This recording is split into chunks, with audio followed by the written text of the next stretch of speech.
गोपाल भांड अपने चातुर्य और समाज के अनुसार खुद को ढाल लेने की अपनी विशिष्ट क्षमता के कारण महाराज कृष्णचंद्र का चहेता बन गया था। महाराज भी उसकी वाक्पटुता और बुद्धि कौशल से बहुत प्रभावित थे। उनका मन उसके साथ लगता था। अब वे दरबार के बाद भी गोपाल को किसी न किसी बहाने रोक लेते। उसके साथ इधर उधर की बातें करते, घूमते टहलते। एक दिन की बात है। महाराज ने गोपाल भांड से कहा, गोपाल, आज दरबार के बाद थोड़ी देर रुकना। सीधे सरपट घर की राह मत पकड़ लेना। गोपाल ने शिष्टतावश कहा, जो आज्ञा महाराज। शुरू से अंत तक उस दिन दरबार गहमागहमी वाला बना रहा। समापन पर जब कर्मचारीगण अपना अपना खाता बही समेटने लगे, तब महाराज अपने आसन से उठे और गोपाल को अपने साथ लेकर बागीचे की तरफ चले गए।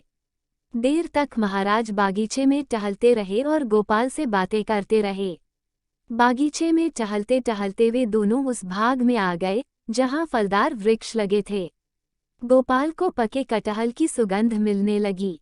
उसे कटहल बहुत पसंद था। जैसे जैसे दोनों आगे बढ़ते रहे, कटहल की गंध और तेज होती महसूस हुई। चलते चलते वे दोनों उस स्थान पर पहुंच गए जहां कटहल के पेड़ों का लंबा सिलसिला था। पेड़ों के तनों से लटके पके कटहलों को देखकर गोपाल के मुंह से पानी आने लगा। इच्छा हुई कि वह महाराज से कटहल मांग ले, मगर संकोचवश वह ऐसा नहीं कर पाया। सूरज डूबने के बाद जब अंधेरा घना होने को आया, तब महाराज ने गोपाल को घर जाने की इजाज़त दी। बागीचे से घर की राह पकड़ने के बाद भी गोपाल की नाक में कटहल की सुगंध बसी रही। उसका मन ललचा रहा था। रास्ते में वह सोचने लगा कि ऐसी कोई तरकीब निकाली जाए कि बिना मांगे ही महाराज उसे कटहल दे दें।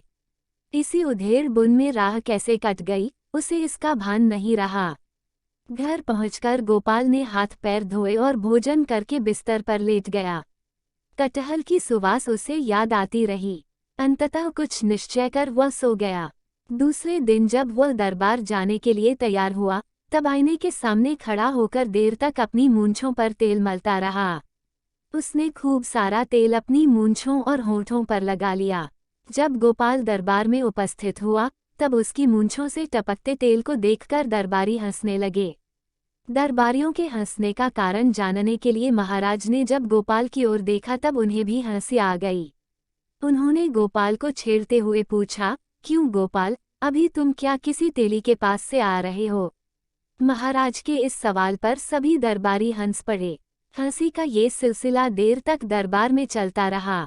गोपाल के मेधा बल, वाक्पटुता और बुद्धिचातुर्य की महाराज द्वारा इसी दरबार में प्रायः सराहना की जाती रही थी, जिससे सभी दरबारी गोपाल से जलते थे। आज जब महाराज ने उसकी तेल चुपड़ी मूंछों के कारण उसका उपहास किया तो दरबारियों को अपनी भड़ास निकालने का अवसर मिल गया।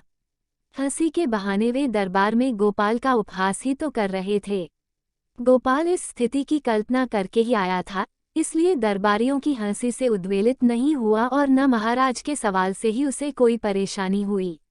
उसने मुस्कराते हुए महाराज से कहा, महाराज, मैं किसी तेली के पास क्यों जाऊंगा?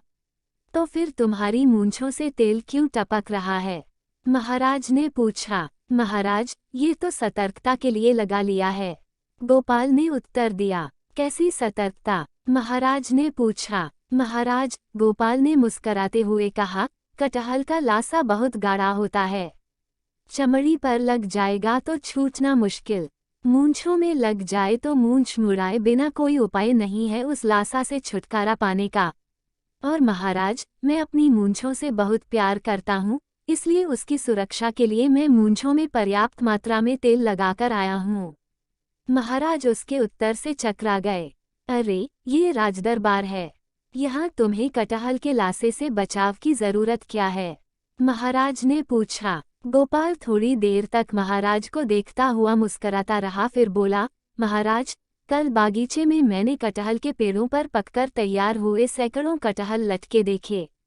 मुझे लगा कि यदि महाराज आज्ञा देंगे तो निश्चित रूप से मुझे कटहल खाना पड़ेगा, इसीलिए महाराज को फिर हंसी आ गई।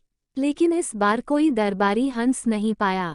सबने समझ लिया कि गोपाल ने अपने लिए कटहल की जुगत भिड़ा ली है।